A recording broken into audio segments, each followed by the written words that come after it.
Magandang umaga ho sa bawat isa. Lahat po tayo ay tumayo at kunin natin ang ating mga Biblia. Let us go to the book of Daniel chapter 6. Let us pray for the conference. Panalangin natin ang ating paghahanda sa conference. We've been doing this this is the 11th year para sa atin pong Pastors Conference. At ako po ay magsisimulang mag-book ng mga tickets galing sa, yung mga manggagaling sa probinsya, maybe next week. Kaya on Sunday po, we'll be having a meeting. Magkakaroon po tayo ng pagpupulong. At magsimula na po tayo. Subalit mga kasama, gusto ko pong paalalahanan po kayo sa ating mga commitments. Meron pa ho tayong bayaring 345,000 sa lupa. I'm telling you, we should not stop. We should not stop. Alam niyo, saan ako nagkamali? Ayoko kayong maghirap. Ayoko kayong mabigatan. Pero this is a need na dapat nating balikatin. And I was blaming myself because I was so liberal with the members. Now, tandaan natin mga kasama, the larger portion of the lot remains unpaid. Ang ating binayaran po ay nasa 201 square meters lamang. And besides that, doon po sa processing ng lahat ng dokumento, the cost will be upon our shoulder. Kaya wag ho tayo magkakamali. Wag ho tayo magkakamali. Alam mo ninyo, sa totoo lamang, napakaliit nga ng ating binalikat eh. Napakaliit ng ating binalikat. Kaya, let us be responsible. And sa akin, inisip ko kayo. Pero mali. Dahil hindi naman ang marami nag-iisip sa future ng church. Iniisip natin ang ating sarili, ang ating pangkasalukuyan. We have not thought about the future.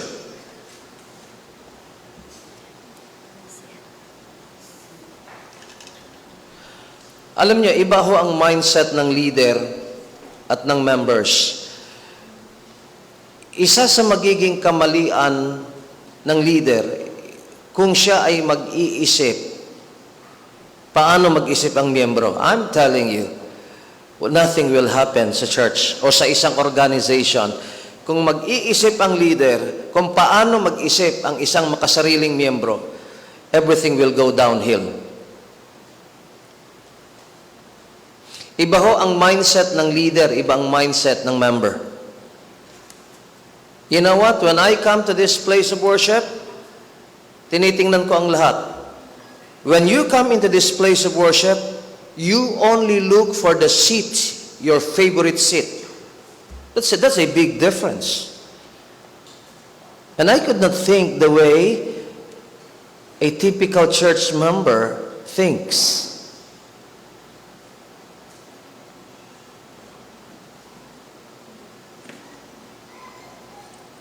And I hope once in a while, you put yourself on the shoes of the leader. Once in a while. Naintindihan ko ang dati kong pastor by putting myself on his shoes. What will I do if I am on his shoes? Doon ho tayo magkakaroon ng pangunawa. It's easy to criticize the leader.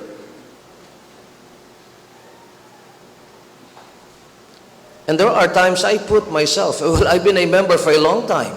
In fact, even until now, I'm a member of this church. Kaya, yan ang aking encouragement po sa inyo na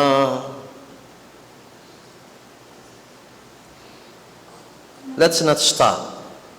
Wag na wag nating sasabihin, na nagpatong na naman ang gastusin. Well, if you have done your part according to the plan, hindi magpapatong ang ating obligasyon. Tama? Kasi ang deadline natin was July 3. If we have done our part, hindi ho magpapatong.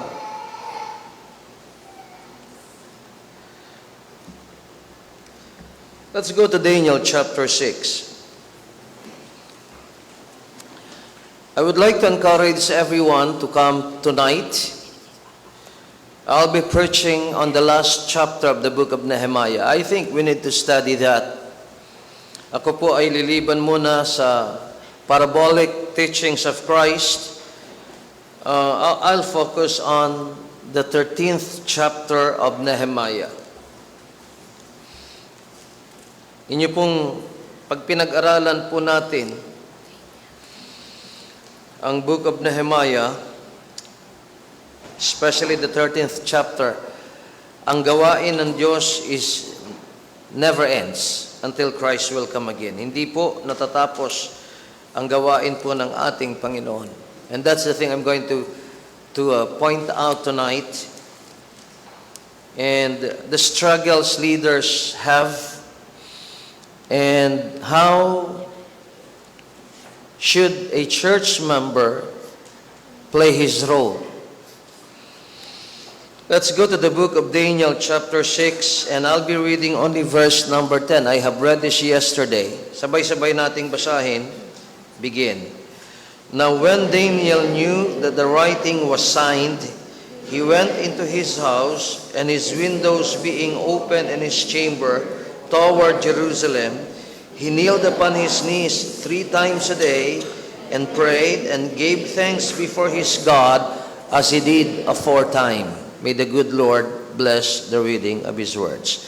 Panginoong Diyos, muli po ay bigyan niyo po kami ng biyaya sa amin pong pag-aaral. Patawad sa aming mga sala at pagkukulang, at patnubayan niyo po kami sa bawat minuto ng aming pong pagsamba. Paging dapatin niyo po kami, tulungan niyo po ang bawat isa sa pakikinig, tulungan niyo po, Diyos, ako sa pangangaral ng inyong mga salita. Sa ngalan ng Panginoong Yesus, ito po ay aming dalangin. Amen. Maupo ang lahat. Pastor Ira, can you message Smyrna? Send mo yung link or sa Facebook, and then pakisabi mo, share niya doon sa aming common friend na mayroong karamdaman so they can listen to the preaching. The title of my message this morning is The Characteristics of Daniel's Prayer. Ang mga katangian ng panalangin ni Daniel. Prayer makes people great. Ang panalangin po ay ginagawang dakila ang mga tao. And I'm going to prove that statement that prayer makes people great. We've been in a season of prayer. In fact, even until tomorrow, I do expect that you'll be with us. If you've not been with us sa mga panalangin, join us. Kasi bukas ang Quezon City wala pang pasok eh. Tama? Tama ba? SONA bukas eh. SONA bukas. At ang usually pag SONA, State of the Nation address ng Presidente,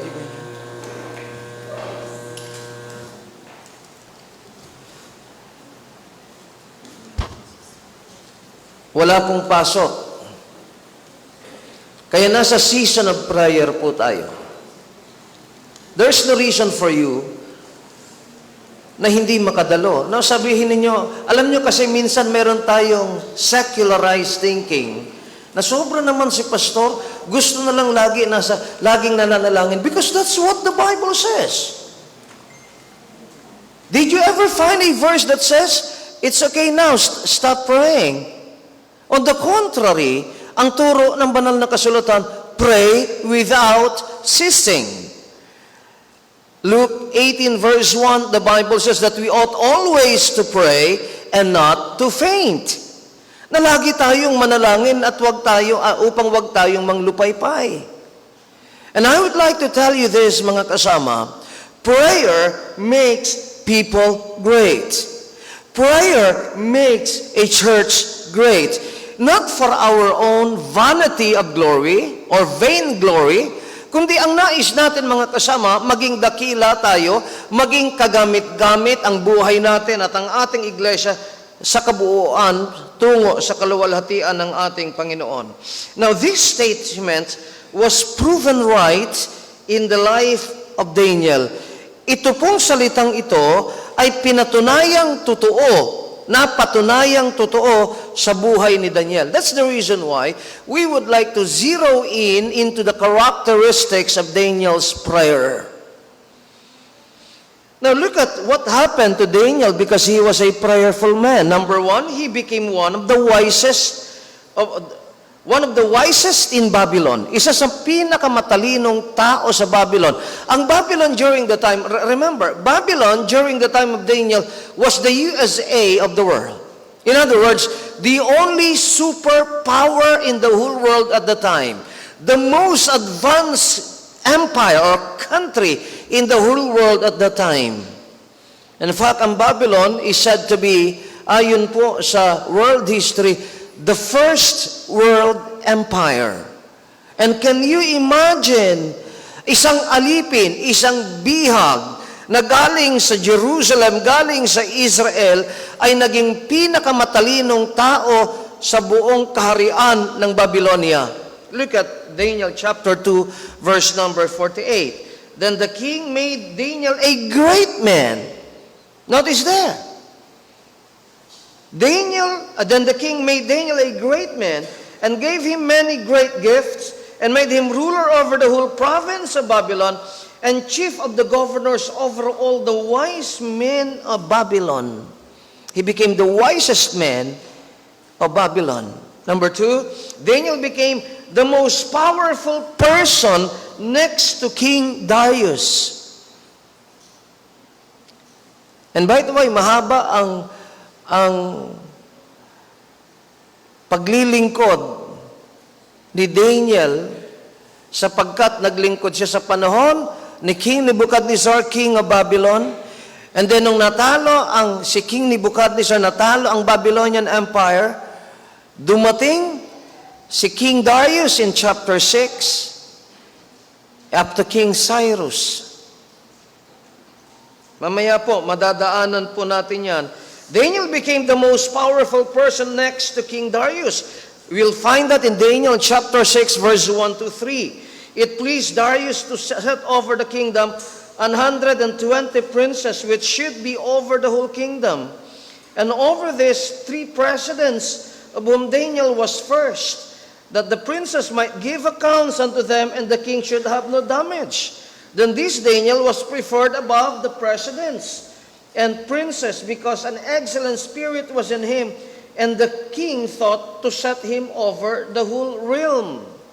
Notice anong nangyari dito. Now, si King Darius, he is the king of the Medo-Persian Empire. That is the present time Iran. Kaya nga po, merong isang diplomat o merong isang Iranian na nagsabi, Israel was our friend in ancient times. Why? This is because of Daniel. King Darius, the king of the Medo-Persian Empire, was a friend was a friend to Daniel, and Daniel was a confidant of King Darius. In fact, dito inyo makikita, mga kasama, napakalaki ng pag-ahari ni King Darius, na hindi lamang po ang Iran, kundi lahat ng kinasasakupan ng Babylonian Empire, nasakop din niya. Kaya ang ginawa niya, naglagay po siya ng 120 princes. Sa Persia po, tawag dito satraps. Ano po yung satraps? These are provincial governors. So there were 120 provinces under the Medo-Persian Empire. Bawat isa po doon ay mayroong governor, tawag satrap. And then over this 120 satraps, sa King James Version, ang ginamit po ay salitang presidents. or administrators over the 120 provincial governors. Ang isa po sa tatlong yan ay si Daniel. And over the three administrators or presidents, Daniel was the number one. And the reason for that, in verse number 2 or verse number 3, then Daniel was preferred above the presidents and princes. Why? Because an excellent spirit was in him. Meron pong kakaibang spirito. The word excellent spirit, tumutukoy sa magaling na espiritu. You listen carefully. The thing that runs your life is not your body. Ang nagpapatakbo ng ating buhay, hindi yung ating katawan, ni hindi ang ating kaluluwa, but the spirit within. Now, if you have an excellent spirit, then you will have an excellent life. And this is what the Bible says, because an excellent spirit was in him. And I would tend to believe that this excellent spirit was none other than the Holy Spirit of God. Pag ikaw ay Kristiyano, every one of us ay mayroong Holy Spirit. If you don't have the Spirit of Christ, according to Romans 8:9, then you do not belong to Jesus. Basahin nga po natin, Romans chapter 8, verse number 9. Basahin natin, mga kapatid. Romans 8, verse number 9. Sabi ho rito, but ye are not in the flesh. Yan ang Kristiyano, hindi na tayo sa laman. Hindi na ang laman ang driving force sa ating buhay. But ye are not in the flesh, but in the Spirit. If so be that the Spirit of God dwell in you. Hindi na kayo sa laman, kundi sa Espiritu, kung ang Espiritu ng Diyos nananahan sa inyo. Now listen, if the Spirit of God is in us, that Spirit of God makes the greatest difference in our lives. Siya ang gumagawa ng malaking kaibahan sa ating buhay. And the Bible says, if any man have not the Spirit of Christ, he is none of his. Kung ang Espiritu ni Kristo ay wala sa atin, hindi tayo kay Kristo. Kanino tayo? We are of Satan. We are under the bondage of sin and of Satan. And look at verse number 14. Ano sabi po riyan? Basahin natin sabay-sabay. Romans 8:14 begin. For as many as are led by the Spirit of God, they are the sons of God. You will know who the sons of God are. They are being led by the Spirit of God. Kaya po, si Daniel was preferred above the presidents and princes. Napakaraming leaders, government leaders. Pero mas pinahahalagahan, mas pinili si Daniel above other presidents and satraps or princes. Why? Because an excellent spirit was in him. And look at the last part. And the king thought to set him over the whole realm. Hindi lamang po siya ay mataas ang kanyang kalagayan o siya ang pinili over and above all the rest of the leaders. Nag-isip pa si King Darius na siya ang ilagay na hari sa lahat ng bagay, the overall governor. The only thing na hindi ibibigay sa kanya, kagaya ng panahon ni Joseph, the only thing na hindi binigay ni Pharaoh ay ang kanyang trono. But para ho sa mga kaharian ngayon, halimbawa ang UK, ang kanilang meron po silang hari, pero ang hari ay symbolic na lamang po yan. Kinikilala ang hari as the head of the state, pero iba po ang head of the government. The head of the government of UK and Australia and other parliamentary form of government all over the world is the Prime Minister. Hindi nagpapatakbo. Kahit sa Thailand, mayroong King of Thailand. Pero ang King of Thailand, hindi po yan ang nagpapatakbo ng gobyerno.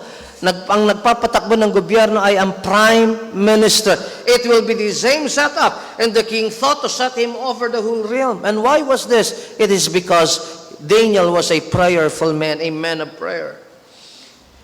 And because of this plan of the king, it stirred up envy and jealousy in the hearts of other leaders.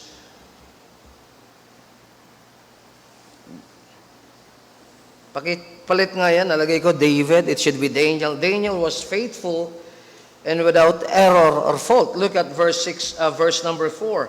Then the presidents and princes sought to find occasion against Daniel concerning the kingdom, but they could find none occasion nor fault. For as much as he was faithful, neither was there any error or fault found in him. Alam niyo po, mamaya, I'll be elaborating on this. Even his enemies testify of his untainted service.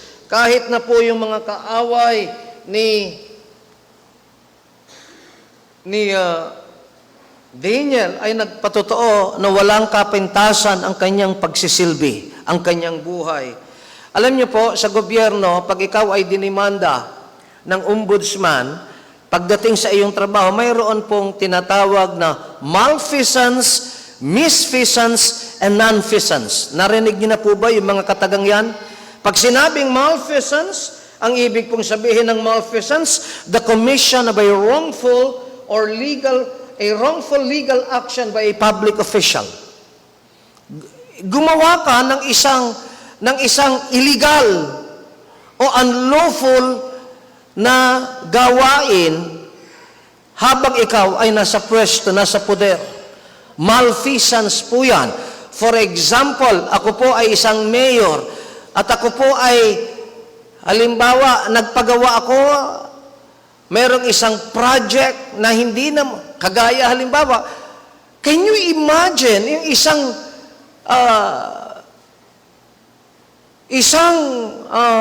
government official nagsabi, more than 7,000 ba yun? 7,000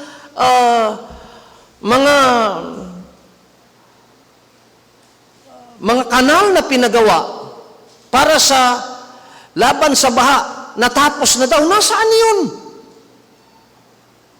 Alam ba ninyo, nakakabigla, sa taong ito o sa taong nakaraan, ang budget po para sa flood control mas malaki pa kaysa buong taon na budget ng Department of Agriculture. Pero nasaan? Bakit binaha ang Metro Manila? Bakit ang daming binaha? Malfeasance.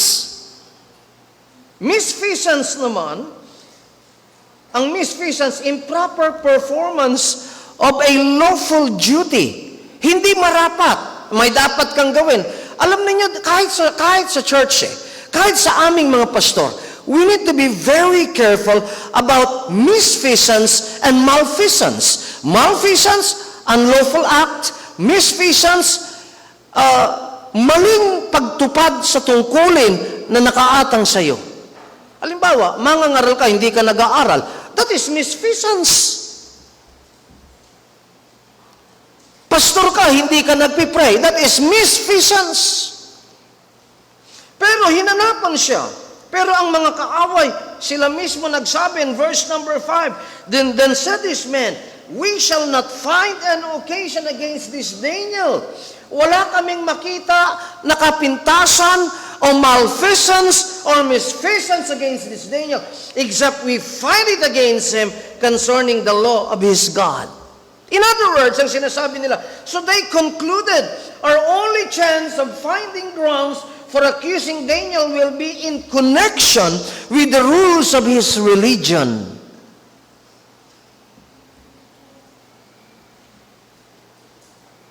Ang tanging pagkakataon na makakita tayo ng kapintasan ay pagdating sa pagsunod niya sa batas ng kanyang relihiyon.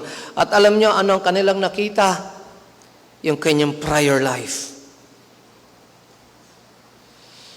I would say prayer made Daniel a great man. Listen to this. If prayer makes a man great, the opposite of this, if you don't believe in prayer, if you don't believe in God, it will be the opposite. You will be the most miserable man on the face of the earth if you don't believe in God. Meron ng isang pangyayari in 1 Kings chapter 17 during the time of Elijah na nagkaroon ng matinding tagutom in Samaria. Nang dumating si Elijah, kausap si King Ahab, nagpropesiya si propetang Elijah na bukas may kasaganaang darating. Hindi naniwala ang isang assistant ni King Ahab.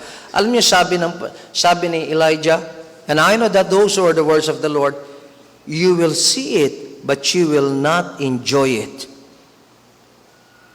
Listen carefully. If you don't believe in God, because if you believe in God, you'll be a praying man.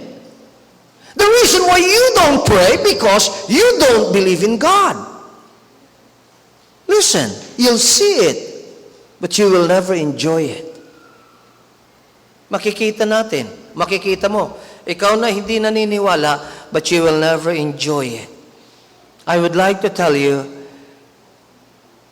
a prayer that is acceptable unto God can make a big difference in your life. Prayer made Daniel a great man. And so, we come now to the question, what is the quality of Daniel's prayer life? Ano pong uri? Anong uri ang buhay pananalangin ni Daniel? Atin pong aralin, mga kasama. Here is the first one. Here is the first one. The first characteristic of Daniel's prayer life. Number one, prayer is the most conspicuous thing in Daniel's life. What is conspicuous? Conspicuous in Tagalog means halatang halata. Yung kitang-kita sa kanyang buhay ay ang kanyang prayer life. It's not his leadership. His leadership is just the result of his prayer life. His wisdom is just the fruit of his prayer life. The most conspicuous thing in his life is his prayer life. Ang kanyang pananalangin. How about us? What is the most conspicuous thing in our life?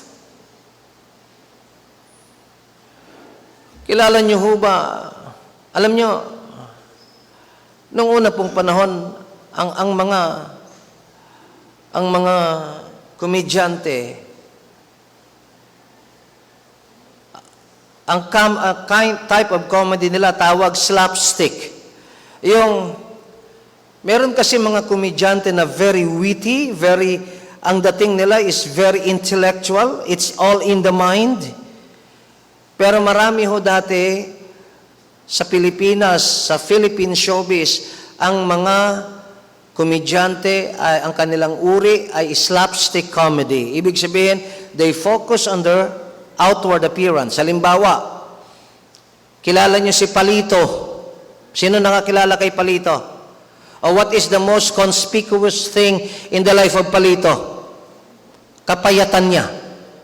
And you will know him na siya Palito. Alam niyo yung Palito? Ano ba Palito? Hindi na kasi tayo gumagamit masyado ng posporo. Yung loob ng box ng posporo, ang tawag doon, yung stick na yun, Palito. Kaya tama yun sa kanya dahil ang payat-payat ni Palito. How about si Alan Kay? What is the most conspicuous thing kay Alan Kay? The nose. Tama? Kasi ang lapad-lapad ng kanyang ilong. Kilala niyo si Ben David. Of course, kayong mga kabataan, hindi niyo na ito kilala. Pero yung nakakilala kay Ben David, ano po ang most conspicuous thing in the life of Ben David? Boses. Ang laki-laki ng kanyang boses. Now, Daniel's enemies, merong mali dyan sa aking kwan. Okay, can you go to the next line? I want that corrected. Okay. Saan ka na ba? Daniel's enemies, because of envy, scrutinize his life, looking for sin and faults. Ang mga kaaway po ni David, dahil sa kanilang inggit, sinuri, hinalungkat ang kanyang buhay. Alam nyo, pag ikaw ay naiinggit, alam nyo mga kasama, what is most conspicuous on you, pag tinignan mo ang iyong kapatid na kinaiinggitan na tinuturing mo ng kaaway, ay yung kanyang masasamang bagay. Lahat na lang may masasabi kang masama. And that is because of envy. Masama po yung mainggitin eh. Kanilang in-scrutinize, they put him under the lens of criticism. Hinanapan nila ng butas, hinanapan nila ng kasamaan. Pero itong sabi ng Biblia, they found no fault but his devoted prayer to his God. If there is one thing na nakita nila kay Daniel, the most conspicuous thing in his life ay ang kanyang prayer life. Look at verse 5. Then said these men, we shall not find an occasion against this Daniel, except we find it against him concerning the law of his God. This became the ground for his enemies to ask the king to create a law that would prohibit all men from praying to any gods, except to the king for 30 days, under the pain of being cast in the lion's den. Dahil po rito, wala silang makita. Alam nyo yung mga ugali ng mga politiko, that they will destroy anyone that would be their toughest opponent in the forthcoming election. Hindi ho bago yan. Si Binay, gustong tumakbo nung siya vice president, maging president. Anong ginawa nila? Dinurog nila si Binay. Si Tito Soto, nung panahon ni Ramos, gustong tumakbo, mabango si Tito Soto, and he will be one of the top candidates for the presidency. Ano ginawa nila kay Tito Soto? They destroyed him. Alam nyo, yan ang ginagawa ng mga politiko. Yan din ang nangyayari kay VP Sara. Alam mo ninyo, kung totoo na ang issue nila ay ang confidential funds ng vice president, bakit vice president lang? Lahat naman ng mga politikong yan, kahit mayor, may confidential funds. Bakit si vice president lamang ang kanilang binibira? Hindi ko nga maintindihan ngayon eh. Sorry, let me just talk about politics. Alam nyo yung impeachment po, that is a constitutional procedure in removing high officials. Hindi ho lahat. Yan po ay kagamit-gamit lamang po sa mga Supreme Court justices. Kagamit-gamit po yan po ay gamit lamang sa President and Vice President. Yan pong mga constitutional officials, maaalis lamang po kagaya ng COMELEC chairman, hindi ho pwedeng alisin yan sa ibang pamamaraan kundi impeachment lamang. Sa impeachment, sa Constitution po ay mayroong patakaran na sa loob ng isang taon, isa lamang pong demanda ang pwede mong ilapat sa presidente. And here are the good.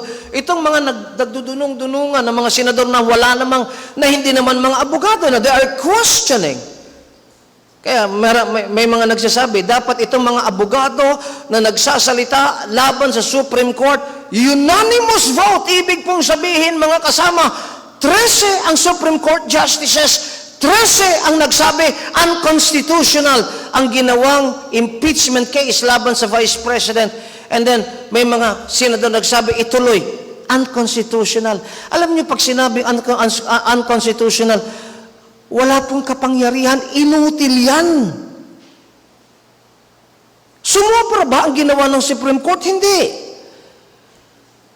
Mayroon pong three branches of the government. Executive branch led by the President, legislative branch, Senate and Congress. Ang trabaho po niyan ay gumawa ng batas at ang judiciary, yan po ang interpreter of the law. There was a constitutional issue dinala sa Supreme Court at ang Supreme Court unanimously, can you imagine, no dissenting justice ang nagsabi, laban ako dyan. No, it was unanimous that it was unconstitutional. Pero ayaw sundin ng maraming Pilipino. Ang titigas ng bungo. Alam nyo? Pasaran na lang natin ang Supreme Court. At ito na mga congressman at senador ang maging interpreter of the law. That's the work of the judiciary. Ngayon, balik ho tayo. Ano ba nangyari dito? So naghanap sila ng butas. Itong mga kaaway ni Daniel, nagkaisa sila. They want to destroy Daniel. Why?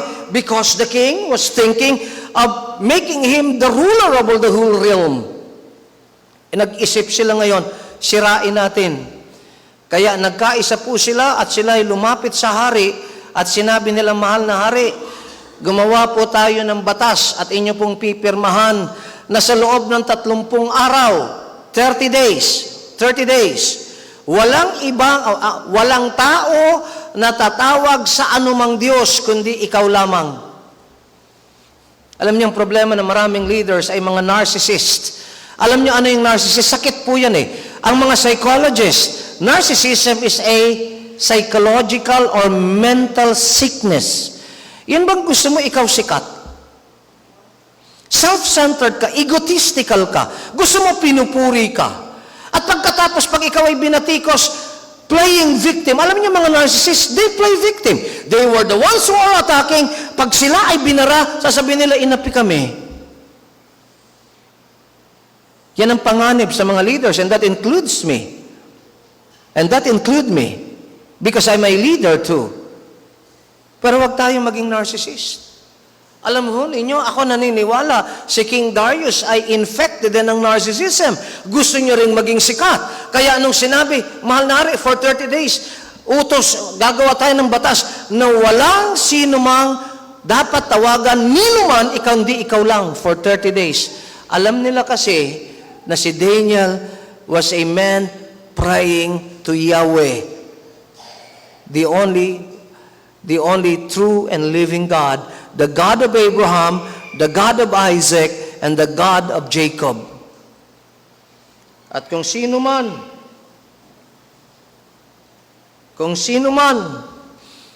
ang mananalangin, kanino man, liban sa Haring Darius, anong kaparusahan? Ibubulid sa impyerno, sa yungib ng mga leon. Look at verse 6 and 7. All the presidents of the kingdom, the governors and the princes, the counselors and the captains have consulted together to establish a royal statute and to make a firm decree that whosoever shall ask a petition of any god or man for 30 days, save of thee, O king, he shall be cast into the dens of lions, and into the den of lions. Verse 9. 8 and 9. Now, O king, establish the decree. Sign the writing. Alam po ninyo, once the King Darius would affix his signature on the proposed law, iyan po, it cannot be changed anymore. Hindi na pwedeng baguhin, that it be not changed according to the law of Medes and Persia, Medes and Persians, which altereth not. Wherefore King Darius signed the writing and the decree. He did not know that that was a conspiratorial act among the leaders of Medo-Persia. Yun po ay masamang plano ng mga pinuno ng Medo-Persia. Hindi niya alam ang tatamaan nito. That law was designed to destroy Daniel, his friend. Kaya sa tanong, anong katangian sa buhay ni Daniel? Even his enemies, walang makitang kapintasan except that he is a man of prayer. Prayer in the life of Daniel was the most conspicuous thing. Now, may I ask you this question? What is the most conspicuous thing in your life? Is it money? Let it be, and it is my prayer. If eternity will come, when life here on earth is done and finished, and our church will be called, I hope Jesus, our Lord and Savior, will say, "O Grace Life Church of Quezon City, Grace Life Church of Cabanatuan City, Grace Life Church of Payatas, Grace Life Church of San Carlos City, Grace Life Church of Pantabangan, Grace Life Church of Noveleta, Grace Life Church of Calamba, the most conspicuous thing I had observed in your earthly existence is your prayer life."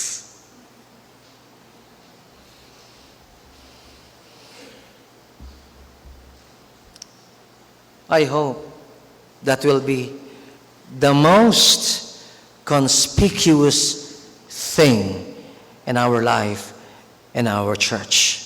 Number 2.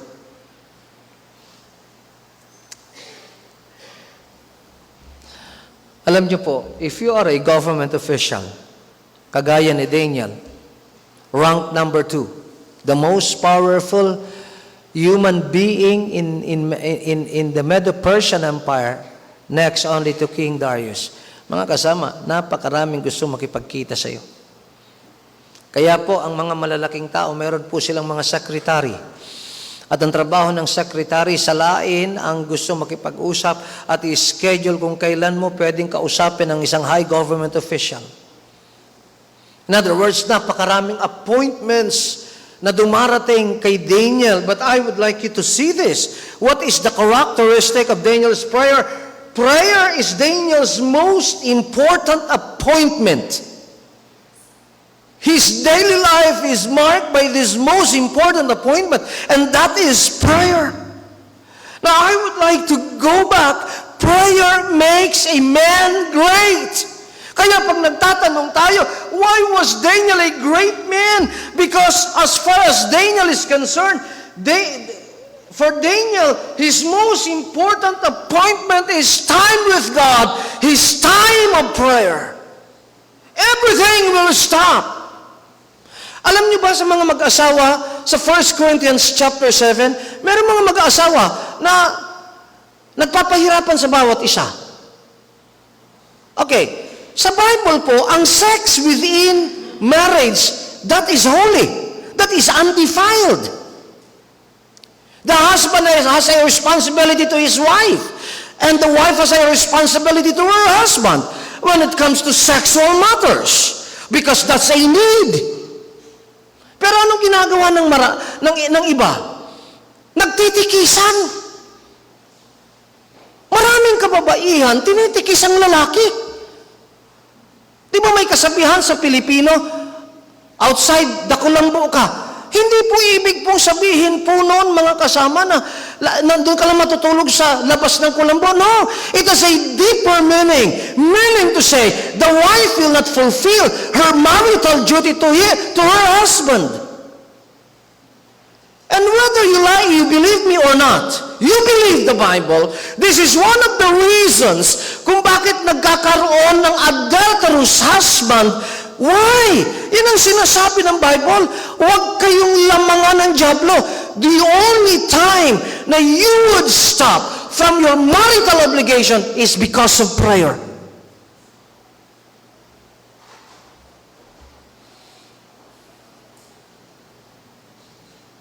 Prayer is Daniel's most important appointment. Now, tingnan po ninyo, letter A under this. Prayer is Daniel's appointed meeting with God. Alam niyo, yan ang dapat nating isipin eh. Can you imagine if Grace Life Church prays every day, prays morning, noon, and evening, and we have a corporate prayer in the morning and in evening time? Sobra na yan, Pastor. Anong pinagsasabi mo? Hindi mo ba na-appreciate that when we pray, that's an appointed meeting with God? We're meeting with God. Look at verse 11. Then these men assembled and found Daniel praying and making supplication before his God. Alam mo ninyo, nung mapirmahan, hindi nagbago si Daniel. Mamaya po babanggitin ko. Pero gusto ko makita ninyo na nung mapirmahan na, yung kanyang mga kaaway, nagtipon sila at kanilang pinagmasdan. May mga espiya sila. Tiningnan nila si Daniel. Pero anong nakita nila? They found Daniel praying and making supplication before his God.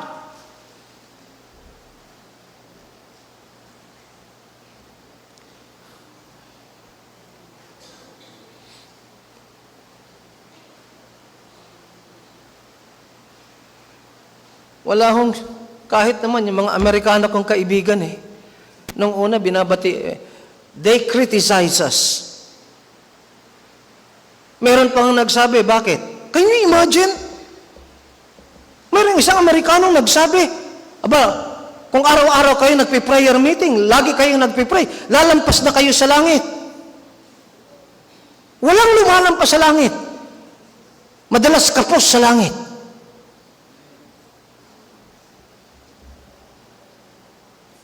Kung di sila nananalangin every day, every night, huwag nila tayong batikusin na nagpipray tayo because we are following what the Bible says. Continue in prayer, that we ought always to pray, not to faint, that we should pray without ceasing.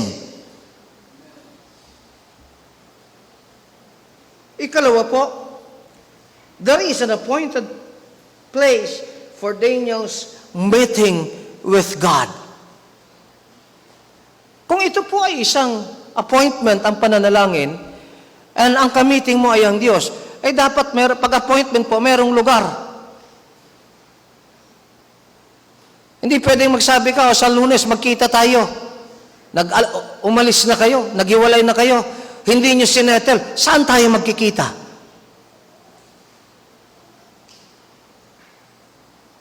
There is an appointed place for Daniel's meeting with God. Now, it is believed that Daniel had a prayer chamber. Alam niyo po, minsan, hindi masyado ako nangangarap ng bahay. Tama na ho sa akin, mayroong matulugan, pero there was also a time na ako po ay nangarap na magkaroon ako ng bahay. Nais ko po, ako ay nagkabahay, pag dumating yung aking mga anak, they will have a room for them to stay. Gusto kong maglagay. Kahapon sabi ko kay Sister Mariel, where is Jem? Where is Jem? Alam mo, Jem, you are blessed. Napakaraming pianists, they have not a chance to play grand piano. Alam nyo ba yon? Alam nyo ba na ang mga pianists, pag ay, may grand piano ang Grace Life. Alam mo ba, Jem? Jem, listen. Napakaraming tumutugtog, tumanda na they have not played a grand piano. They had not. That is no ordinary piano.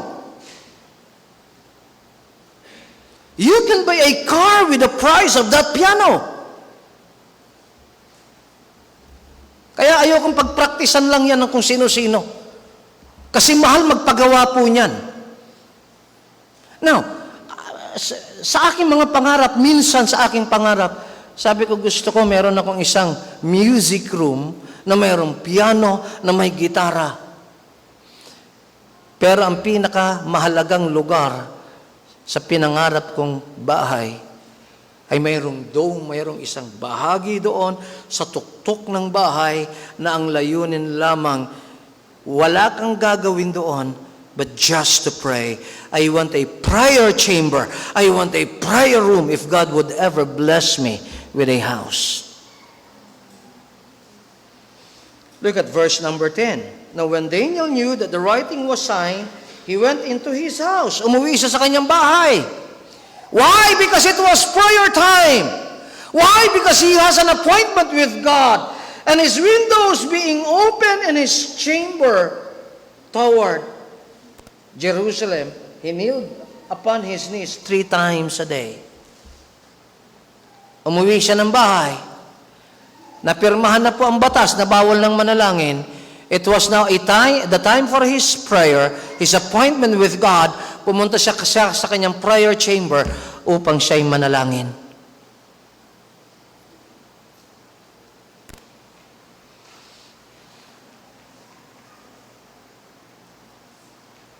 Jesus spoke. Can you go to the next line, please? Hindi ko po nabuksan ang aking Zoom because I want to see kung nasusundan ako ng mga operator natin. Sandali lamang po.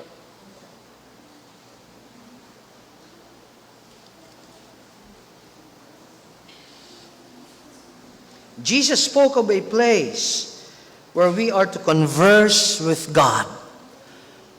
Sinabi pa ng Panginoon, just pray wherever you want to pray. May sinasabi po ang Panginoon about a place for prayer in Matthew chapter 6, 5 and 6. Ito po ang nakalagay. Just a minute, please.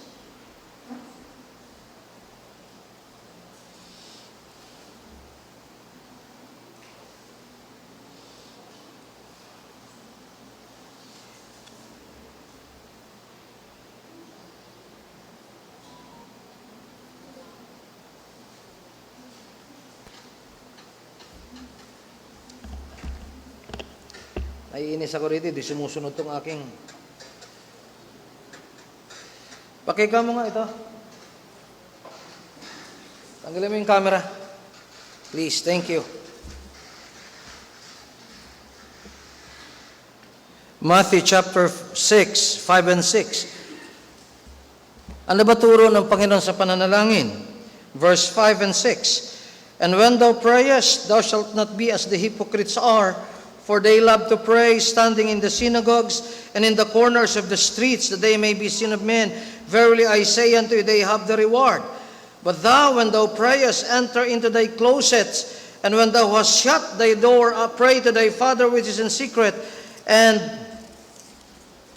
thy Father which sitteth in secret shall reward thee openly.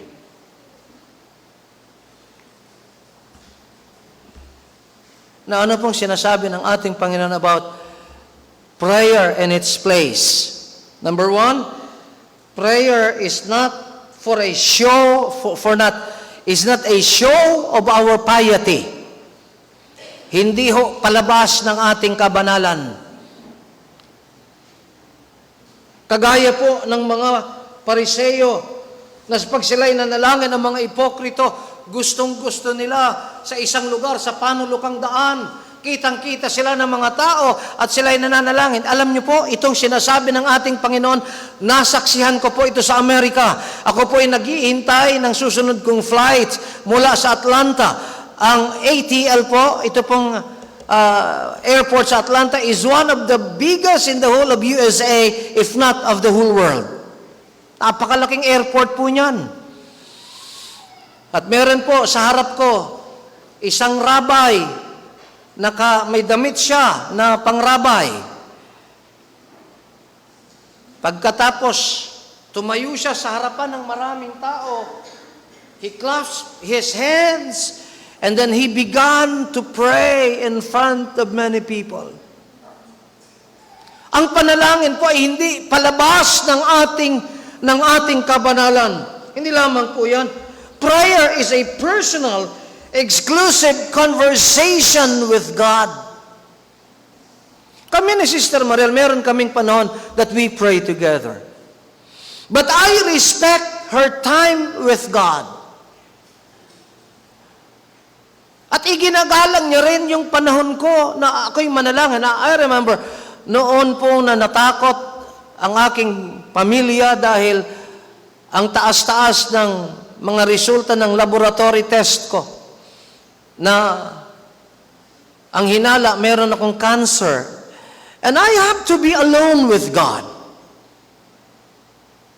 Because prayer is a personal, exclusive conversation with God. Look at verse number 6. But thou, when thou prayest, subalit ikaw pa ikay nanalangin, enter into thy closet.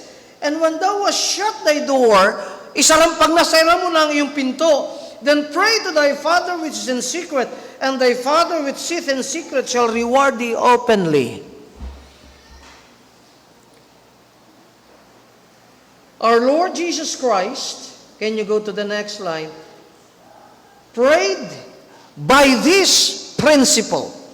Ang atin pong Panginoong Kristo, sa Kanya pong pananalangin, siya minamuhay ayon sa prinsipyong ito. Look at Mark 1 verse 35. And in the morning, rising up a great while before day, he went out and departed into a solitary place, and there prayed.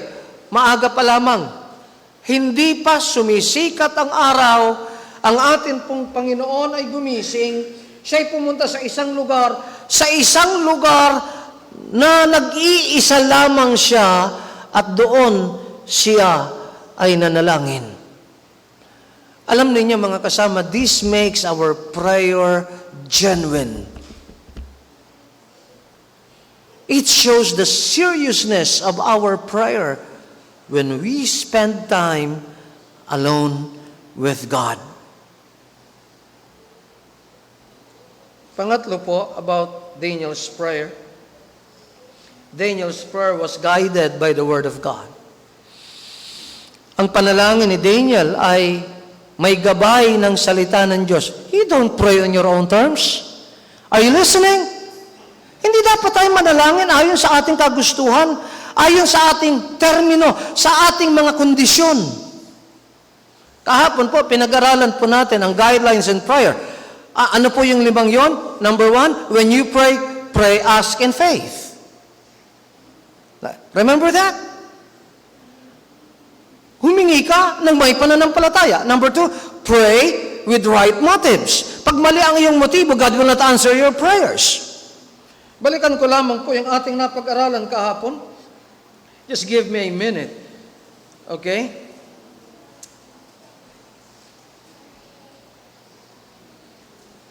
So, pray in faith.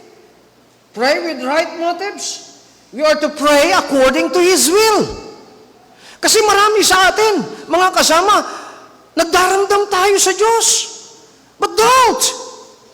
Hindi naman sinabi ng Diyos na isa lang kanyang patakaran, humingi ka lang, bibigay na ng Diyos. No.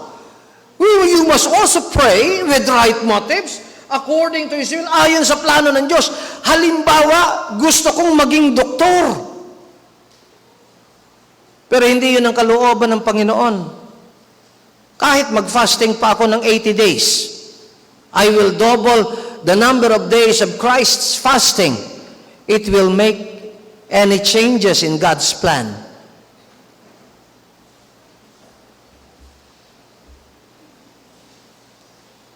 When we pray, confess your sins to God. Because your sins, if I regard iniquity in my heart, the Lord will not hear me. When we pray, we are to be in right relationship with others. In other words, those who have wronged you and those who have asked your forgiveness, you forgive them.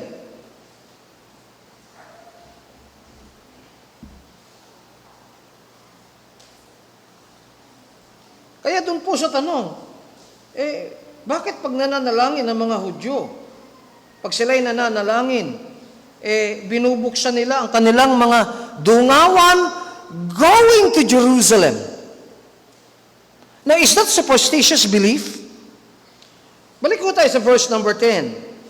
Now, when Daniel knew that the writing was signed, nung malaman ni Daniel, pirmado ng batas, it cannot be altered, hindi pwedeng mabago, siya'y papatayin talaga, dahil yun po ay batas. Umuwi siya ng bahay. Ba't siya umuwi ng bahay? Oras ng manalangin. Because he has an appointment with God. Pumunta siya sa kanyang prayer chamber at binuksan niya ang bintana facing Jerusalem. Ba't ganon ang practice ng mga Hudyo at the time? during the Old Testament times. Why? Why do Israelites, wherever they are, they pray towards Jerusalem? Why? Is there a superstitious belief on this practice? Ito ba ay pamahiin lamang? Hindi po. Sa 2 Chronicles 7:12 to 16, ito kasi ang sabi ng Diyos. Matapos mag-alay si King Solomon, matapos mag-alay si King Solomon, nagsalita po ang Panginoon po rito sa 2 Chronicles chapter 12 verse 16. Naka-underline po ang sa mga abogado, the salient points, yung mahahalagang bahagi sa ating pag-aaral na may kinalaman sa ating pag-aaral, in-underline ko po. And the Lord appeared to Solomon by night and said unto him, I have heard thy prayer. And sabi ng Panginoon, and I have chosen this place to myself for an house of sacrifice. What is that? The temple in Jerusalem. Pinili ko ang lugar na ito na bahay ng alay. Verse 13, if I shut up heaven, and that there be no rain, or if I command the locusts to devour the land, or if I send pestilence among my people. In other words, the nation is under divine judgment. Sinara ng Diyos ang langit para wag umulan. Nag-utos siya ng mga balang, yung malalaking tipaklong, upang kainin ang lupain. O ako'y nagpadala ng peste o karamdaman sa mga tao. Can you go to the next line? If my people which are called by my name shall humble themselves and pray, and seek my face and turn from their wicked ways, then will I hear from heaven and will forgive their sin and will heal their land. Verse 15, now mine eyes shall be open, and mine ears attend unto the prayer that is made in this place. Verse 16, for now have I chosen and sanctified this house, that my name may be there forever, and mine eyes and mine heart shall be there perpetually. That's the reason. Because God said it, and Daniel just obeyed. He prayed according to the terms set by God. Hindi siya nanalangin on his own terms, but on God's terms. Daniel's prayer was guided by the Word of God. How about yours? How about ours? Paano ho tayo nagpipray? Number 4.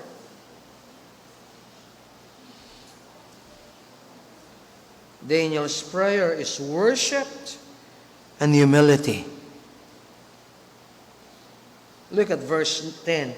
Now when Daniel knew that the writing was signed, he went into his house, and that is to pray, and his windows being opened in his chamber, according to God's word, he kneeled down upon his knees 3 times a day. Nais ko pong makita po ninyo ang mga salitang, at siya'y lumuhod sa kanyang mga tuhod. He kneeled upon his knees. There's nothing wrong in kneeling. Alam nyo, mayroon mga tao, they criticize us because we kneel. That's biblical. But what does kneeling mean? What is the meaning of kneeling in the Bible? First of all, kneeling is worship. For Daniel, ang manalangin mga kasama, he is worshiping God. And worship is man's highest duty to God. Yan po ang pinakamataas na tungkulin ng tao sa Diyos, ang sambahin ang tunay at buhay na Diyos. Hindi ba kayo natutuwa?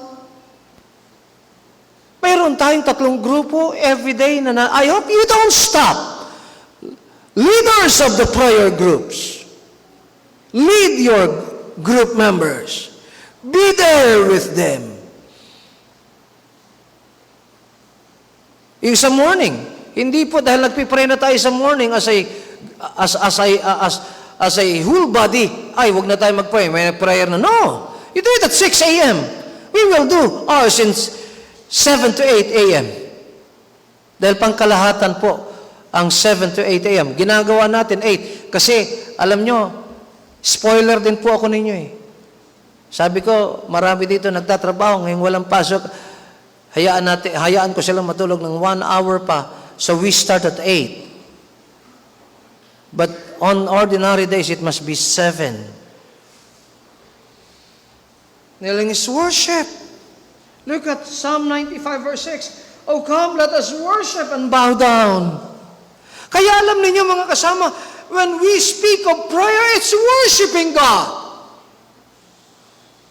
Number 2, what is the meaning of kneeling in the Bible? It's not only worship. Kneeling is a manifestation of a humble heart. It's humility.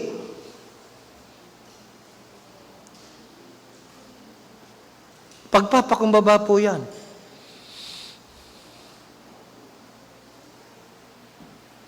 James 4 verse 10, humble yourselves in the sight of the Lord, and He shall lift you up. When do you do that? When you pray. Nagpapakumbaba tayo sa Diyos. Alam niyo, napakataas po ng Diyos. Sino tayo para labanan ng Diyos?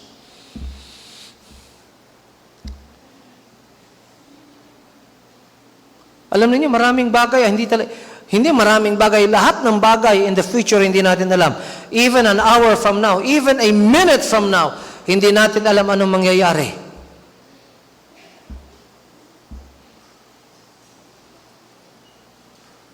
Yung inyong mga anak, kagaya ng karga-karga ni siya na anak, hindi alam ni siya what will happen to that boy 10 years from now, 15 years from now. That's the reason why, except the Lord build the house, they labor in vain that build it. That's the reason why we should trust God. Pagkausap ko si Pastor Josh, every day I talk to my granddaughter. I pray for my granddaughter. Totoo po yan. Every day, halos ginagawa ko yan. At hindi ko iiwan ang aking apo na hindi ko siya ipinagpipray.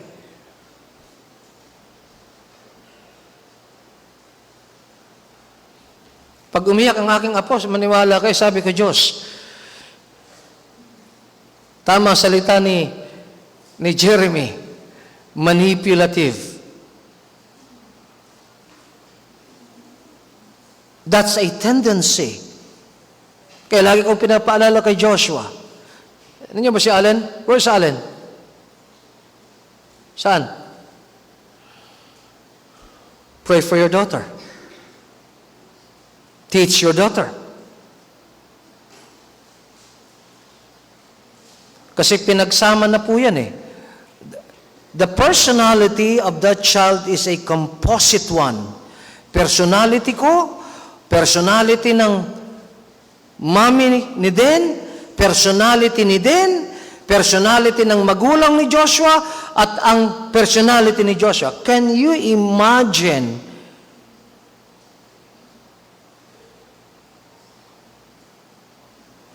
the result of the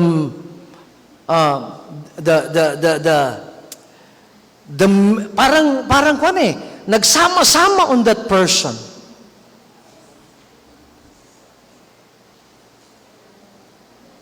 Anong gagawin mo? Pray.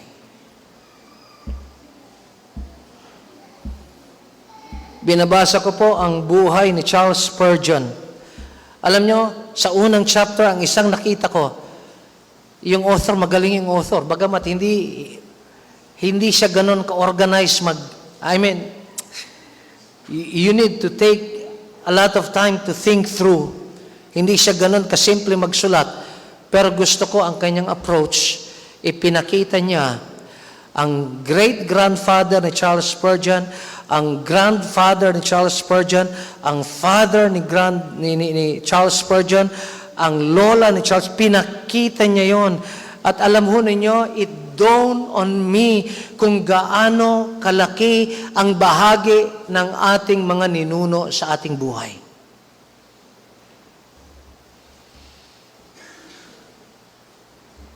Alam niyo, when you pray, you humble yourself before God. In other words, kung tunay tayong nagpipray, 5 times a day para tayo mga Muslim. Pero wag nating gawing ritual. Kaya alam niyo po, pag nagli-lead po ako ng prayer, yung preparation ko po, kahit gusto ko pang matulog, but there are times, magdamag akong hindi nakakatulog. But nananalangin ako lagi, Lord, help me to pray properly. Number 3, kneeling as a result of humility is submission to God. Papasakop ka sa Panginoon. Huwag kayong banat ng banat. You need to pray. Lord, kalooban niyo po, gusto ko ito. Nananalangin po ako ng gawain sa Australia.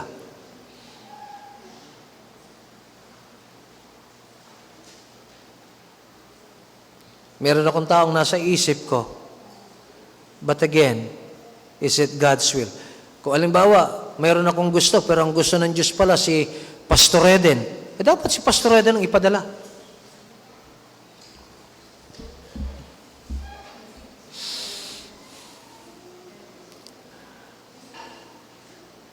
Bakit natin ipapadala ang iba? Hindi naman yun ang kalooban ng Diyos.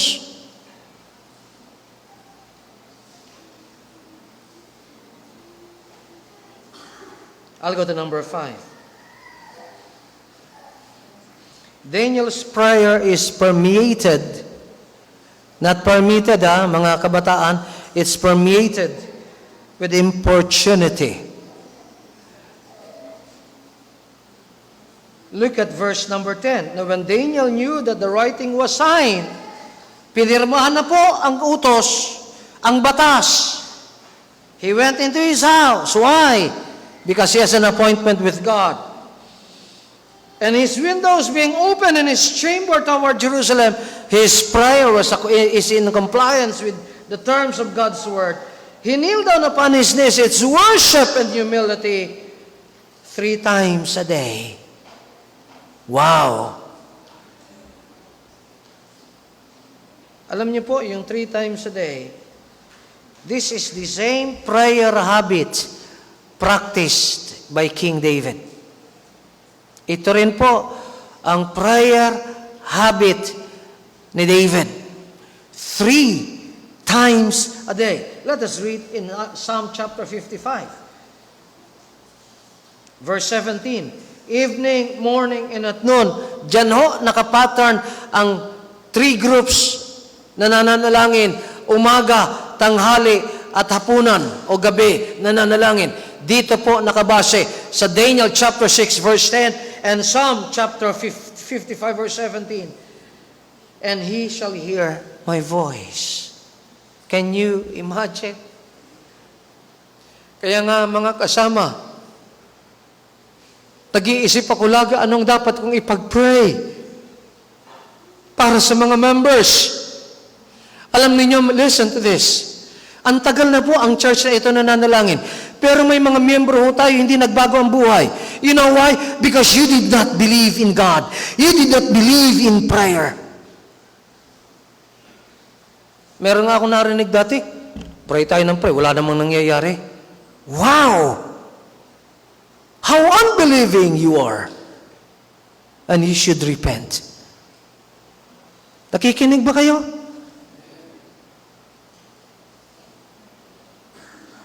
Kung meron mo dito ang member na magsabi, pray tayo ng pray, talk to me. Aaralan kita. And I'm going to convince you on the face of the Word of God that we are not wrong, that we constantly pray every day. Now, here is my question. Ano po ang lesson? What is the lesson of kneeling and praying 3 times a day?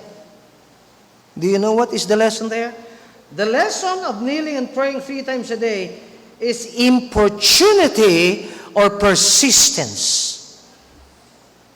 Alam nyo anong ipinapahiwatig po niyan, ipinapakitang aral? Kasigasigan. Pagiging, may Tagalog akong nababanggit kagabi, masugid sa paglapit sa Diyos. Meron pang isang talinghaga na itinuro ang Panginoon to this point. Luke 11:5 to verse 9. And he said unto them, which of you shall have a friend, and shall go unto him at midnight, and say unto him, Friend, lend me 3 loaves. Sino sa inyong may kaibigan? Kaibigan hindi ka mag-anak, kaibigan, dumating sa bahay ninyo at a wrong time, tulog na kayo, midnight, hating gabi. Kumatok, hindi para magdala ng pasalubong, kundi magsabi, kaibigan, may 3 ka bang tinapay dyan? Humihingi ng tinapay. Yung tinapay pa na yun, hindi para sa kanya o sa kanyang pamilya. Verse number 6, For a friend of mine in his journey is come to me, and I have nothing to set before him. Kasi may kaibigan akong dumating, wala akong maipakain sa kanya. And he from within shall answer and say, Trouble me not, wag mo kaming gambalain. The door is now shut, sarado na pinto, and my children are with me in bed, I cannot rise and give thee. In other words, mga kasama, there is no reason for the friend to whom he was asking bread from. Nasabihin niya, na walang dahilan. Tulog hating gabi na, tulog na kami. Alam ho ninyo, para hong mga Pilipino ito Tabi-tabi silang natutulog. Pero alam niyo sabi ng Panginoon, I say unto you, though, sabi rito, I say unto you, though he will not rise and give him because he is his friend. Bagamat ayaw niyang tumayo at ayaw niyang bigyan, pero dahil siya'y kaibigan lamang, yet because of his importunity, he will rise and give him as many as he needed. Look at what Christ said. God is pleased with importunity, with the prayer, morning, noon, and at evening we pray. That is importunity. Bagamat ayaw magbigay, but because of his importunity, he will rise and give him as many as he needed. It's the reason for us to pray always. Are we on the same page? Parehas ba tayo ng paniniwala?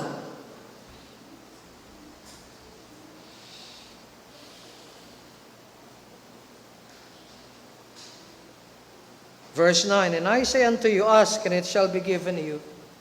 Seek, and ye shall find. Knock, and it shall be open unto you.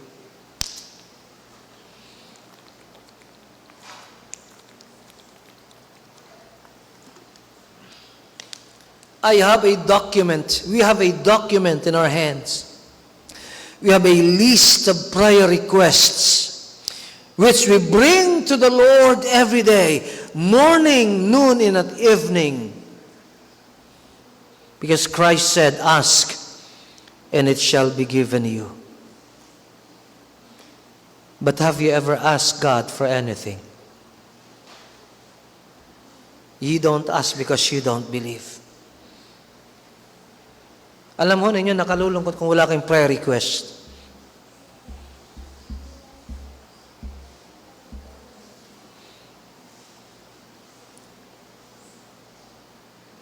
Nakalulungkot kung wala kayong prayer request. Follow the program.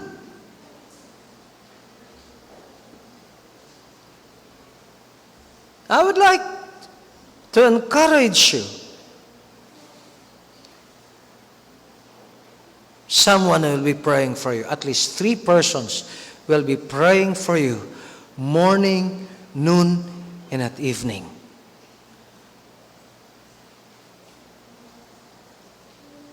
Number 6. Daniel's prayer is filled with thanksgiving. Ang panalangin ni Daniel ay punong-puno ng pagpapasalamat. Verse number 10. Now when Daniel knew that the writing was signed, hey church, I've been repeating this verse. He went to his house. He went into his house. And as the writing was signed, there was a sentence of death if he will pray, it is his appointment with God. It is the time of prayer. His windows being open in his chamber toward Jerusalem, his prayer was in faithful compliance with the terms of the Scriptures. He kneeled upon his knees. He was worshiping and humbling himself before God.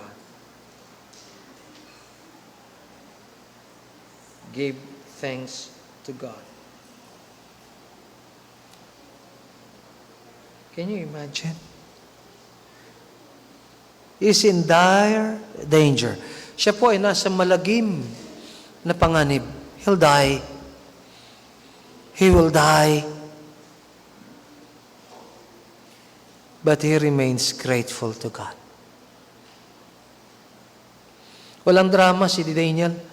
Bira naman, Panginoon, tapat-tapat ko na nga, ito pa mangyari sa akin, no? The Bible says, gave thanks before his God. Nagbigay siya ng pasasalamat sa kaniyang Diyos. His God ay nagpapakita ng relasyon niya sa Diyos. Hindi sinabi dito, he gave thanks before God. But the pronoun, the possessive pronoun, his God, shows relationship between God and Daniel.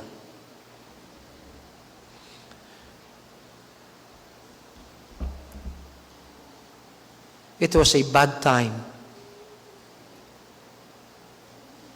He will be slain. But still, his prayer was filled with thanksgiving. 1 Thessalonians 5, in everything, what? Give thanks.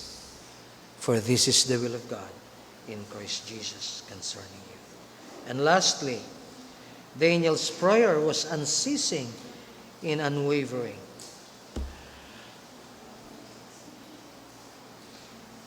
Now, when Daniel knew that the writing was signed, he went into his house, and his windows being opened in his chamber toward Jerusalem, he kneeled down upon his knees 3 times a day and gave thanks before his God. Look at this, the last part, as he did aforetime. Kagaya ng ginagawa niya nung una. Hindi ho siya nagbago. The prayer of Daniel was unceasing in spite of the fact that there is a death sentence meted upon everyone who will pray to other gods. May ipinataw na kaparusahan sa kanino mang taong mananalangin sa ibang Diyos-Diyosan, liban kay King Darius.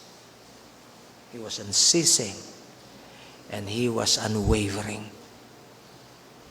Di ho siya natinag. He prayed just like before.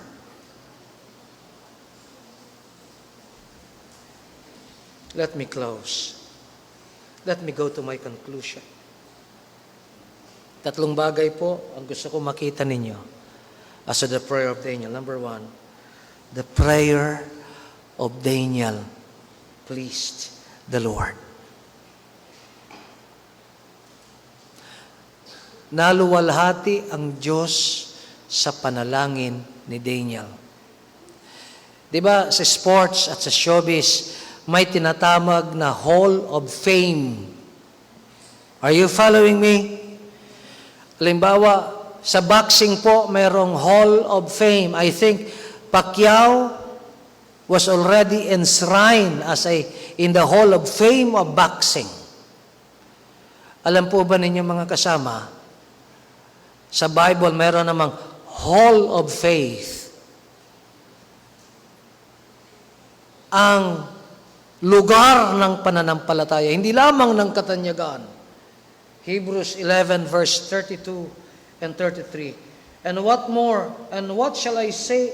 And what shall I more say? For the time would fail me to tell of Gideon and Barak and of Samson and of Gideon and of Jephthah and of David also and Samuel and of the prophets, who through faith subdued kingdoms, wrought righteousness, obtained promises, stopped the mouth of lions.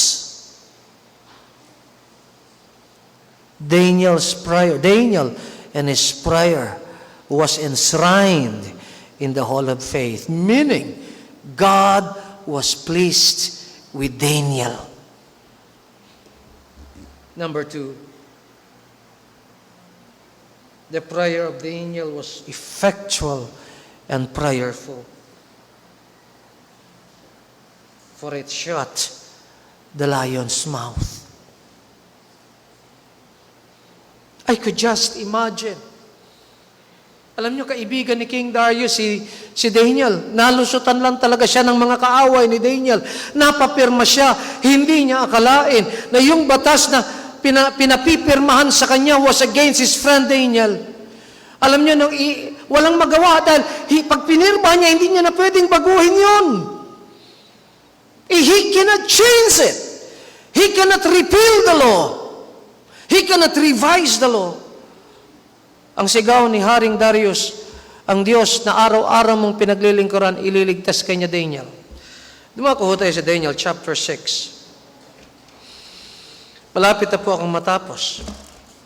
Matatapos na po ako, Daniel chapter 6. Grabe, nung dinadala na si Daniel, yung mga kalaban ni Daniel, nagsabi pa sa hari in verse, kasi nalungkot si Haring Darius. Look at verse 14. Then the king, when he heard these words, were sore displeased and with himself. Kasi nag-report na talagang babanatan lang nila si Daniel Para bang si BP Sara, lahat ng ginagawa ng mga kalaban ni BP Sara, lahat ay wasakin si BP Sara. Yung marinig ng hari, kasi nag-report yung mga kaaway, meron ditong lumabag sa utos mo, mahal na hari. Sino yun? Si Daniel, nanalangin na naman. Kaya sabi ng Bible, then the king, when he heard this, words were sore displeased with himself. Masyado po siyang na-displease sa kanyang sarili and set his heart on Daniel to deliver him. Gusto niyang iligtas si Daniel. Kaya in verse 15, nagpaalala ang mga leader, mga officials. Then these men assembled unto the king and said unto the king, "Know, O king, in the law that the law of the Medes and Persians is that no decree nor statute which the king established may be changed." Taling-tali si King Darius dahil sa batas ng Medo-Persian Empire. Then the king commanded, and they brought Daniel and cast him into the den of lions. Now the king spake and said unto Daniel, "Thy God whom thou servest continually, he will deliver thee." Ang Diyos na iyong pinaglilingkuran, palagi ililigtas ka. And a stone was brought and laid upon the mouth of the den, and the king sealed it with his own signet and with the signet of his lords, that the purpose might not be changed concerning Daniel. Magdamag pong hindi nakatulog si King Darius. Let's jump to verse 20. And when he came to the den, verse 19, then the king arose very early in the morning and went in haste unto the den of lions. Aga-aga niyang gumising. Maagap siyang pumunta sa yungib ng mga leon. And when he came to the den, he cried with a lamentable voice unto Daniel. And the king spake and said to Daniel, sumigaw po siya, O Daniel, servant of the living God, is thy God, whom thou servest continually, able to deliver thee from the lions. Alam niyo mga kasama, if this cry of the King Darius was met with silence, yung tahimik lang, nagkulang ang Diyos. Nailigtas si Daniel, natugunin ang kanyang panalangin. But always remember, prayer makes a man great. Notice here, then Daniel said unto the king, O king, live forever. My God, I like those possessive pronouns na ginagamit. His God, my God, hath sent His angels, and hath shut the lion's mouth, that they have not hurt me.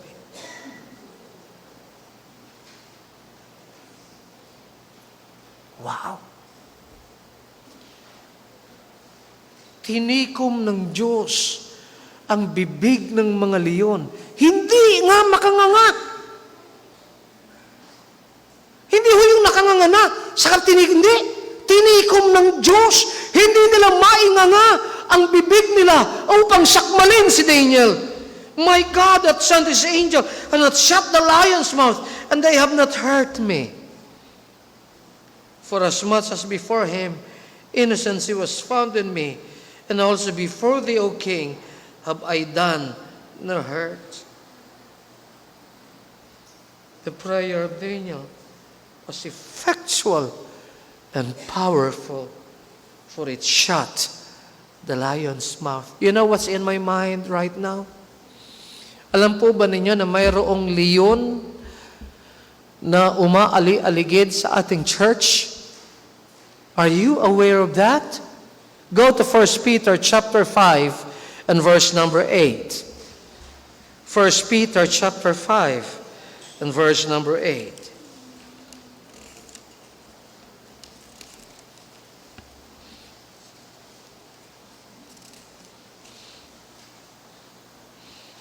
Be sober. Let's read this together. I want everyone to read the verse. Go. Be sober. Be vigilant, because your adversary, the devil, as a roaring lion, walketh about, seeking whom he may devour. Maging matino tayong mag-isip, maging mapagbantay, sapagkat ang ating kaaway ang dyablo, kagaya ng umaatungal na leon, ay pumapalibot, naghahanap kung sino ang kanyang sasakmalin. But listen very carefully. Listen very carefully.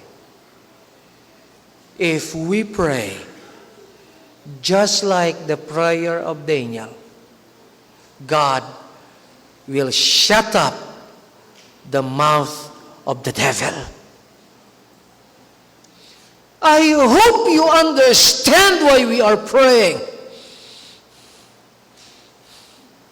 Because that's the only way the devil's mouth can be shut up. That's the only way.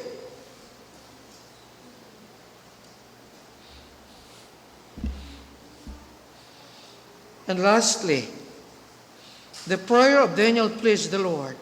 The prayer of Daniel was effectual and powerful, for it shut the lion's mouth.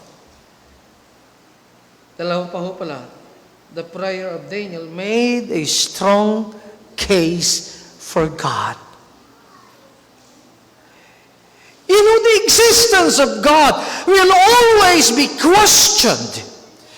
His promises will always be challenged. His claims will always be doubted. But you know what?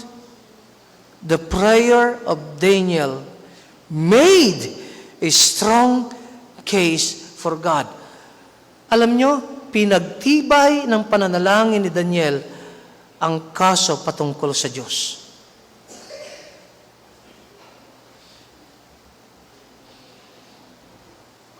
Verse 26 and 27. Sabi ho ni King Darius, I make a decree that in every dominion of my kingdom men tremble and fear before the God of whom? Daniel. Gumawa siya ng isang utos sa bawat pinaghaharian ng aking kaharian. Ang mga tao'y manginginig at matatakot sa harapan ng Diyos ni Daniel. What a strong case being advanced by King Darius. And that is because of Daniel. For he is the living God,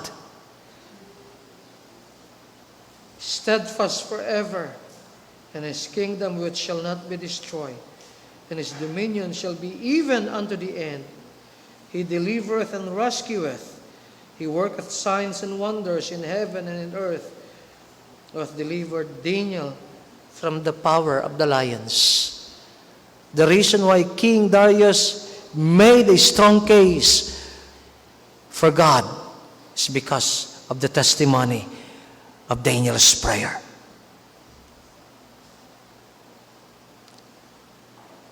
And lastly, the prayer of Daniel made him successful and great. Alam niyo mga kasama, I might be on my kung basketball po, ako yung nasa third quarter na ng aking paglilingkod, maybe past the midpoint of third quarter. Baka nga tumatawad pa ako eh. Baka nga nasa early na ako ng fourth quarter eh.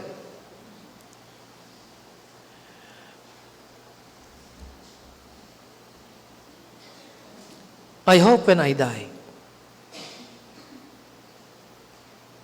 I will die an active, busy preacher. I hope when I die, kung sa basketball pa, I'm in the top of my game.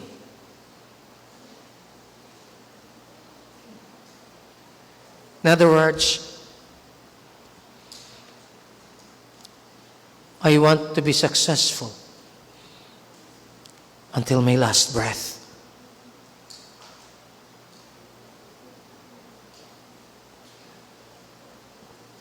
Na kung may sasabihin man ako,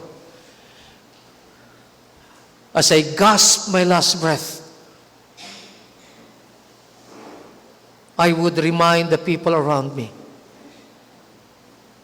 it's worth serving God faithfully. Be faithful unto death. Look at verse 28. So this Daniel prospered in the reign of Darius and in the reign of Cyrus the Persian. He prospered in the time of King Nebuchadnezzar of Babylon. He prospered in the time of the reign of Darius, as well as in the time of Cyrus, the king of Persia. Prayer made him so.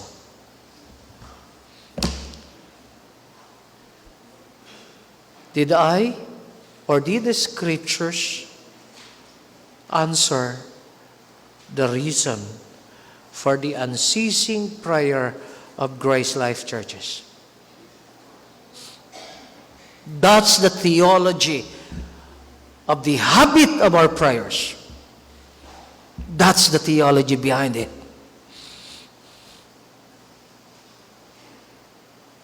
Huwag niyong maliitin ang ministry of prayer. Prayer makes a person great. Prayer makes a church great in the eyes of God and for the glory of God. Pray and pray without ceasing.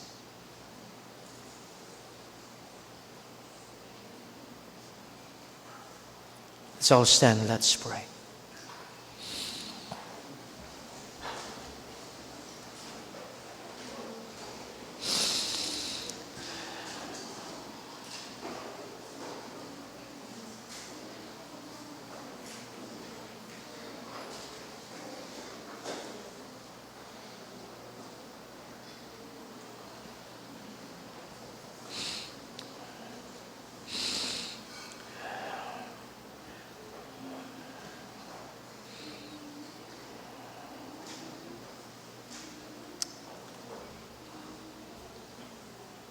Panginoong Diyos,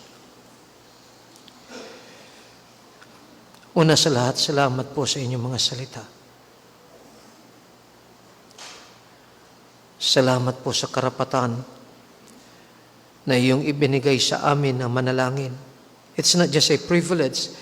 It is a right na binayaran po ni Kristo ng kanyang mahal na dugo. May I just beg you, O God, change every one of us and make us prayerful believers. We have not because we ask not. You have not answered our prayers because we did not ask in faith. O God, make our faith true and living. We receive not, though we ask, because we ask with wrong motives. We receive not, you did not hear our prayers, because we cherish sins in our hearts.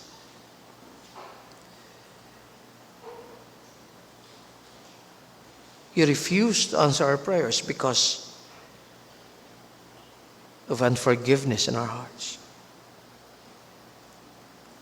Make every member of this church a praying Christian.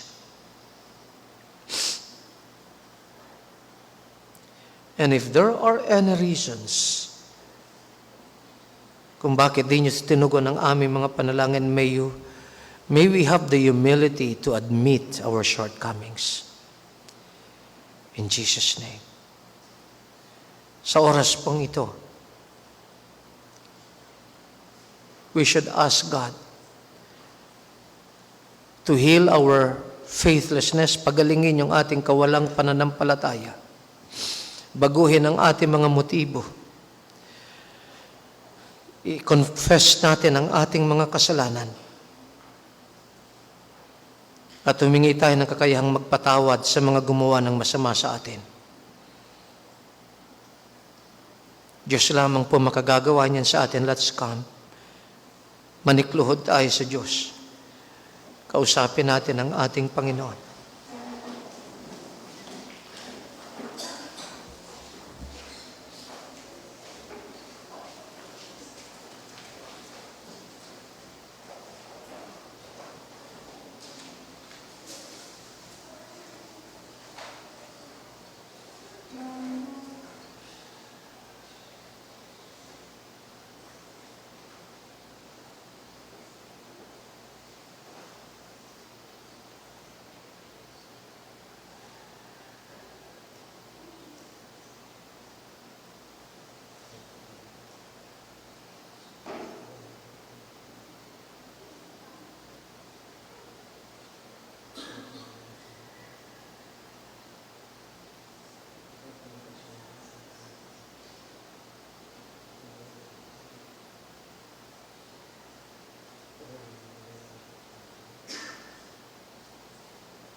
Salamat sa inyong mga salita, O Diyos. Lord, dalangin ko, tulungan niyo po kaming manalangin na may pananampalataya, manalangin ng may tamang motibo, manalangin ayon sa iyong kalooban, manalangin, O Diyos, na may pangungumpisal na aming talikdan ng aming mga sala. Manalangin kami na may pagpapatawad. Make every member of this church a person of prayer. Make this church maging masipag kami in our prayer appointment with you, Lord. Change us, Lord. Our views on prayer. Make it biblical. Make it compliant to the terms of the Bible when it comes to prayer. Salamat, O Diyos. Sa tugon niyo sa aming panalangin, Lord, baguhin niyo po kaming lahat. Baguhin niyo po kami. Sundin namin ang inyong mga salita. Tulungan niyo po, Ama, na ma-realize ng bawat isa sa amin na kahit anong talino namin, kung ito ay labag sa salita mo, O Diyos, kahangalan ang aming katalinuhan. In Jesus' name. Amen. Mawit po tayo.